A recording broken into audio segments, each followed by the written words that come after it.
Hi friends, काल आपण जवळपास असेक्सिबल रिप्रोडक्शन इन लिव्हिंग ऑर्गॅनिझम संपवलेलं होतं. तर आज आपण सेक्सिबल रिप्रोडक्शन चालू करणार आहोत. त्यापूर्वी आपण असेक्सिबल रिप्रोडक्शन अँड सेक्सिबल रिप्रोडक्शन यांच्यामधलं काय पाहणार आहेत, आपण डिफरन्स पाहणार आहोत. तर बघा, मी तुम्हाला सांगितलं होतं की असेक्सिबल रिप्रोडक्शन जे आहे त्याच्यामध्ये फ्युजन ऑफ गॅमेट काय हो ॲब्सेंट आहे. गॅमेटचं फ्युजन केलं जात नाही, because there is only one gamete. दोन गॅमेट असते तर फ्युजन झालं असतं. पण सेक्सिबल रिप्रोडक्शनमध्ये गॅमेटचं फ्युजन कंपल्सरी होत असतं. अंडरस्टूड. तर next, there is only one gamete is present, त्यामुळे ह्यांच्यामध्ये फ्युजनच होत नाही. पण इथं काय असतात, दोन डिफरंट गॅमेट्स आर रिक्वायर्ड. मग मेल गॅमेट आणि फिमेल गॅमेट असतो, बरोबर आहे ना. त्यांच्यामुळं मेल आणि फिमेल गॅमेटचं काय होतं, इथं फ्युजन होतं. आणि त्याच प्रोसेसला काय म्हणतो आम्ही, सेक्सिबल रिप्रोडक्शन म्हणतो. इथं कोणत्याही गॅमेटचं फ्युजन होत नाही. एका सेलपासून दुसऱ्या दोन सेल तयार होतात. मग ते आपण टाईप्स पाहिलं होतं, फ्रॅगमेंटेशन पाहिलं होतं, बडिंग पाहिलं होतं, ते आपण पाहिलंच होतं, ठीक आहे ना. तर अशा प्रकारे असेक्सिबल रिप्रोडक्शन करतं. पण सेक्सिबल रिप्रोडक्शनमध्ये कंपल्सरी काय पाहिजे आम्हाला, दोन डिफरंट गॅमेट पाहिजेत. One is male and another is female gametes आम्हाला कंपल्सरी लागत असतात, ठीक आहे ना. तुम्हाला सांगितलं दॅट इज युनिपॅरेंटल. एक गॅमेट म्हणजे एकच पॅरेंट, बरोबर आहे. It is by parental. का बरं, कारण की दोन गॅमेट लागतात, मेल गॅमेट आणि फिमेल गॅमेट. त्यामुळे त्याला काय म्हणतो आम्ही, बाय पॅरेंटल असं म्हणत असतो. परत सांगतो, असेक्सिबलमध्ये फ्युजन होत नाही, सेक्सिबलमध्ये फ्युजन होतं. फ्युजन होत नाही म्हणजे याच्यामध्ये किती गॅमेट असतील, फक्त एकच गॅमेट. याच्यामध्ये किती गॅमेट असतात, टू डिफरंट गॅमेट असतात. युनिपॅरेंटल, बाय पॅरेंटल. जेनेटिक व्हेरिएशन्स याच्यामध्ये पाहायला भेटतात का आम्हाला. जेनेटिक व्हेरिएशन्स म्हणजे काय, आनुवंशिक बदल पाहायला भेटतात का असेक्सिबलमध्ये, नाही. जसे पॅरेंट तसेच डॉटर सेल, बरोबर ना. जसे पॅरेंट असेल तसंच काय असतं, ऑफस्प्रिंग. ऑफस्प्रिंग म्हणजे काय, पिढी, पुढची पिढी. जसं पॅरेंट असतात तसे पॅरेंटचे कॅरेक्टरिस्टिक्स असतात, त्याचप्रकारे ऑफस्प्रिंगचे पण तसेच कॅरेक्टरिस्टिक्स असतात. पण सेक्सिबल रिप्रोडक्शनमध्ये आम्हाला काय पाहायला भेटतं, जेनेटिक व्हेरिएशन्स पाहायला भेटत असतं. बघा तुम्ही, तुमच्या पॅरेंट्स आणि तुमच्यामध्ये खूप फरक असतो, बरोबर आहे ना. हे काय जेनेटिक व्हेरिएशन्स आहे, ते कुठं पाहायला भेटतं आम्हाला, सेक्सिबल रिप्रोडक्शनमध्ये पाहायला भेटतं, बरोबर आहे ना. आता मी तुम्हाला सेक्सिबल रिप्रोडक्शनचं ॲडव्हान्टेजेस सांगितलं होतं. काय ॲडव्हान्टेजेस होतं व्हायचं, it is very fast process.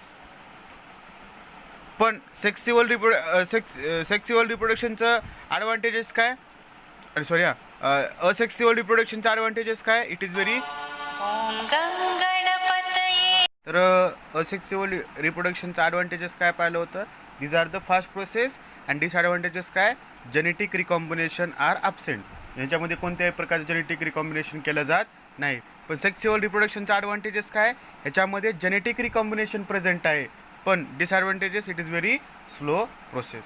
Understood. पहिला सांगतो, fusion of gamete absent, fusion of gamete is present, only one gamete, two gamete, uniparental, biparental. Genetic variations are absent, genetic variations are present. It is very fast process, it is very slow process. Genetic recombination are absent, genetic recombinations are present. Understood, समजतं का.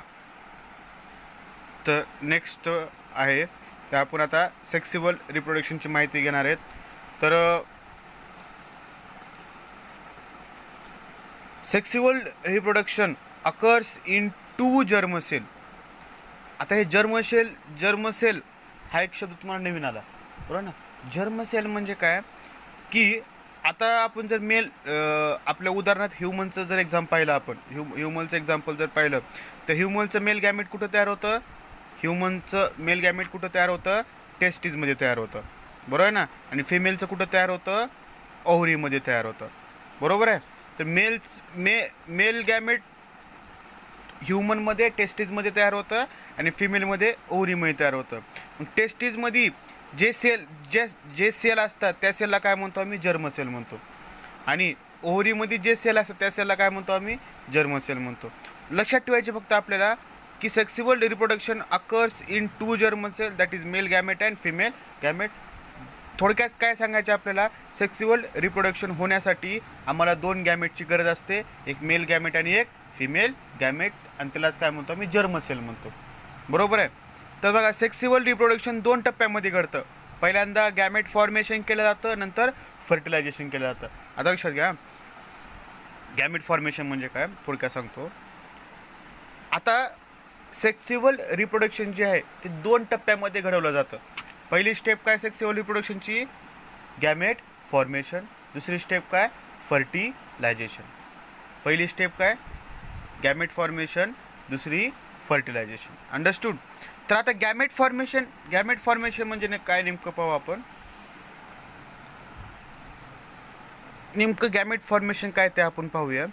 तर gametes are formed by meiosis. आता एक concept सांगतो तुम्हाला, ठीक आहे. आता आमच्या शरीरामध्ये जवळपास किती सेल एका सेलमध्ये किती क्रोमोझोम असतात, जवळपास 46 क्रोमोझोम असतात. बरोबर आहे. आणि त्याला जर आम्ही 2n असं म्हटलं, किती म्हटलं, 2n जर असं म्हटलं, तर ज्या सेलमध्ये 46 क्रोमोझोम असतात त्या सेलला काय म्हणतात, डिप्लॉइड म्हणतात. काय म्हणतात, डिप्लॉइड. बरोबर आहे. आणि मिओसिसमध्ये काय होतं, क्रोमोझोमल नंबर बिकम हाफ. मिओसिसमध्ये काय होतं, क्रोमोझोमचा नंबर काय होतो, हाफ होतो. म्हणजे क्रोमोझोमचा नंबर काय होतो, कमी होतो. बरोबर आहे. आता समजा ह्या सेलमध्ये 46 क्रोमोझोम होते, आणि जर ह्या सेलसोबत जर ह्या सेलमध्ये जर मिओसिस घडलं तर ह्या सेलमध्ये किती क्रोमोझोम असतील, 23 होतील. बरोबर आहे ना. पहिले किती होतं, 2n होतं, तर त्याला आम्ही काय म्हणलं, डिप्लॉइड म्हटलं. तर मिओसिस झाल्यानंतर त्याला काय म्हणणार आता, n म्हणजेच काय, हॅप्लॉइड. म्हणजे क्रोमोझोमचा नंबर काय झाला इथं, हाफ झाला. क्रोमोझोमचा नंबर काय झाला इथं, हाफ झाला. कशामुळं, मिओसिसमुळं. बरोबर आहे. मग मिओसिस झाल्यामुळं आता बघा, थोडक्यात सांगतो, एक मिनिट. आता फॉर एक्झाम्पल दॅट इज टेस्टिसमध्ये काय असतात, जर्म सेल असतात. बरोबर आहे. टेस्टिसमध्ये कोणते सेल असतात, जर्म सेल असतात. ह्या सेलमध्ये काय कोणती प्रोसेस घडणार, मिओसिस घडणार.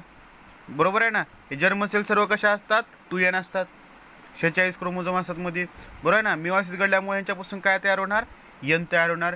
n म्हणजेच काय, मेल गॅमेट. बरोबर आहे. त्याचप्रकारे इथे काय, ओव्हरी आहे, ठीक आहे ना. ओव्हरीमध्ये पण कोणते सेल असतात, जर्म सेल असतात. जर्म सेलमध्ये पण काय घडणार, इथं ओव्हरीमध्ये पण काय घडणार, मिओसिस घडणार. मिओसिस घडल्यामुळं काय तयार होणार, n तयार होणार. That is known as female gamete. That is the process of gamete formation. बरोबर आहे. तर gametes are formed by meiosis. मिओसिसमुळे काय होतं, क्रोमोझोमल नंबर हाफ होतो, आणि डिप्लॉइडपासून काय तयार होतो, हॅप्लॉइड तयार होतो. हॅप्लॉइड म्हणजे एक. तर तुम्हाला सांगितल्याप्रमाणे काय, फिमेल गॅमेट आणि मेल गॅमेट पहिल्यांदा तयार होतात. That process is known as gamete formation. Gametes are formed by the process of meiosis. आणि मिओसिस घडल्यामुळं त्यांच्या क्रोमोझोमल नंबर काय होतो, हाफ होतो, आणि डिप्लॉइडपासून हॅप्लॉइड सेल तयार होते. आणि हॅप्लॉइड सेल मेल असेल तर मेल गॅमेट, आणि हॅप्लॉइड सेल फिमेल असेल तर फिमेल गॅमेट. अशा प्रकारे गॅमेट तयार होतात. आणि एक वेळेस गॅमेट तयार झाले की नंतर नेक्स्ट प्रोसेस असते, त्या प्रोसेसला काय म्हणतो आम्ही, फर्टिलायझेशन म्हणतो.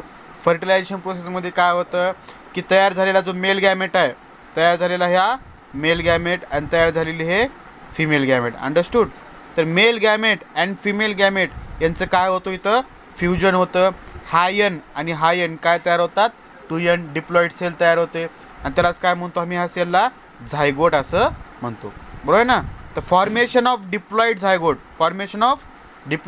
Zygote by the fusion of male and female gamete. Male and female गॅमेटच्या फ्युजनमुळं काय तयार होतो, डिप्लॉइड झायगॉट तयार होतो. त्या झायगॉटमध्ये 50% कॅरेक्टरिस्टिक्स कुणाचे असतात, मेलचे असतात. 50% कॅरेक्टरिस्टिक्स कुणाचे असतात, फिमेलचे असतात.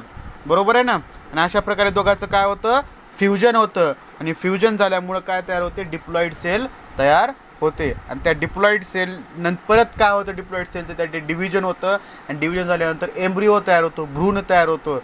आणि एम्ब्रिओची वाढ होते. आणि एम्ब्रिओची वाढ झाल्यानंतर काय तयार होतो, न्यू इंडिव्हिज्युअल्स तयार होतो. मी परत सांगतो एक वेळेस बघा. गॅमेट फॉर्मेशन काय, गॅमेट फॉर्मेशनमध्ये काय होतं, गॅमेट्स तयार होतात मिओसिस प्रोसेसमुळे. त्याच्यामध्ये मेल गॅमेट आणि फिमेल गॅमेट्स तयार होतात, बरोबर आहे. मग त्याला हॅप्लॉइड म्हणतो आपण, ठीक आहे ना.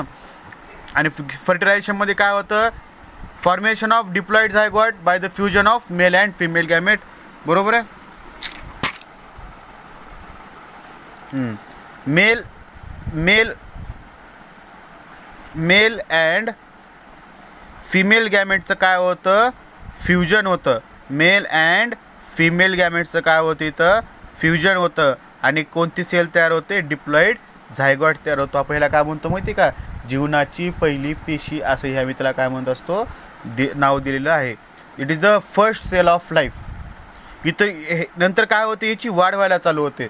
डिव्हिजन होतं, एका पेशीचं 2 पेशा, 2च्या 4, 4च्या 8, 8च्या 16, अशा प्रकारे काय होतं त्यांच्यामध्ये डिव्हिजन होतं. डिव्हिजन होऊन काय तयार होतो, एम्ब्रिओ तयार होतो. आणि जेव्हा एम्ब्रिओ तयार होतो तेव्हा त्या एम्ब्रिओची काय व्हायला चालू होते, वाढ व्हायला चालू होते. आणि वाढ झाल्यानंतर, संपूर्ण त्याची वाढ झाल्यानंतर काय तयार होतो, न्यू इंडिव्हिज्युअल तयार होतो, म्हणजे नवीन ऑर्गॅनिझम तयार होतो. ह्यालाच काय म्हणतो आम्ही, सेक्स्युअल रिप्रोडक्शन असं म्हणत असतो. हे खूप मोठी प्रोसेस आहे. कसं गॅमेट्स तयार होतात, कशा ह्या गोष्टी ज्या आहेत त्या सर्व गोष्टी आपण याच्यामध्ये पाहणार आहोत नेक्स्ट लेसनमध्ये, ठीक आहे ना. तर ठीक आहे, तर आता आपण इथं थांबूया. अंडरस्टूड, थांबायचं.